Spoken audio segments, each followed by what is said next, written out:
அலி ரலியல்லாஹு அன்ஹு ஒரு நாள் வீடு திரும்பிய போது ஃபாத்திமா ரலியல்லாஹு அன்ஹா தான் நூற்ற துணியை கொடுத்து அதை சந்தையில் விற்று அதில் கிடைக்கும் பணத்தில் ஹசன் ஹுசைன் ரலியல்லாஹு அன்ஹு ஆகியோருக்கு உணவு வாங்கி வர வேண்டும் என்று அலி ரலியல்லாஹு அன்ஹுவிடம் கேட்டார்கள்.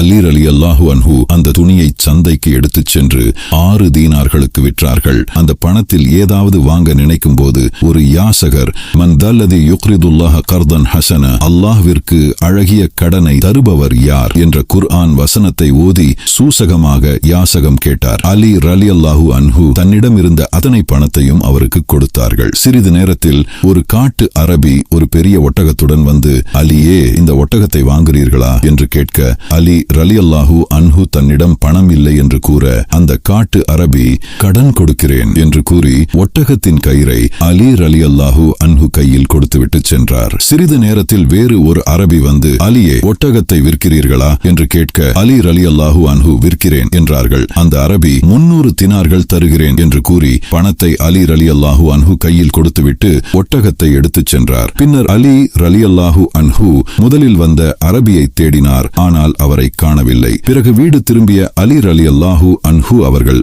நபி ஸல்லல்லாஹு அலைஹி வஸல்லம் ஃபாத்திமா ரலியல்லாஹு அன்ஹா அருகில் இருந்ததை கண்டார்கள். நபி ஸல்லல்லாஹு அலைஹி வஸல்லம் புன்னகைத்துக் கொண்டே, அலியே, ஒட்டக கதையை நீங்கள் சொல்கிறீர்களா அல்லது நான் சொல்லவா என்று கேட்க, அலி ரலியல்லாஹு அன்ஹு பணிவோடு, நீங்கள் சொல்லுங்கள் நாயகமே என்று கூறினார்கள். முதலாவதாக உம்மிடம் வந்து ஒட்டகத்தை விற்ற அரபி ஜிப்ரீல் அலைஹிஸ்ஸலாம் ஆகும். இரண்டாவதாக அந்த ஒட்டகத்தை உம்மிடமிருந்து விலைக்கு வாங்கிய அரபி இஸ்ராயில் அலைஹிஸ்ஸலாம் ஆகும். மேலும் அந்த ஒட்டகம் சுவனத்தின் ஒட்டகமாகும். அலி ரலியல்லாஹு அன்ஹு அவர்கள் 6 தினார்களை யாசகருக்கு கொடுத்ததால் அல்லாஹ் இவ்வாறு கூலி கொடுத்தான். இது உலகிலும் மறுமையிலும் அவருக்கு கிடைத்த கூலி என்று நபி ஸல்லல்லாஹு அலைஹி வஸல்லம் அவர்கள் கூறினார்கள். பாடம்: அல்லாஹ்வின் நண்பர்கள் தாங்கள் பட்டினி கிடந்தாலும் ஏழைகளுக்கு உணவளிப்பார்கள். மேலும் நமது நபி ஸல்லல்லாஹு அலைஹி வஸல்லம் அவர்கள் எல்லாம் அறிந்தவர்கள்.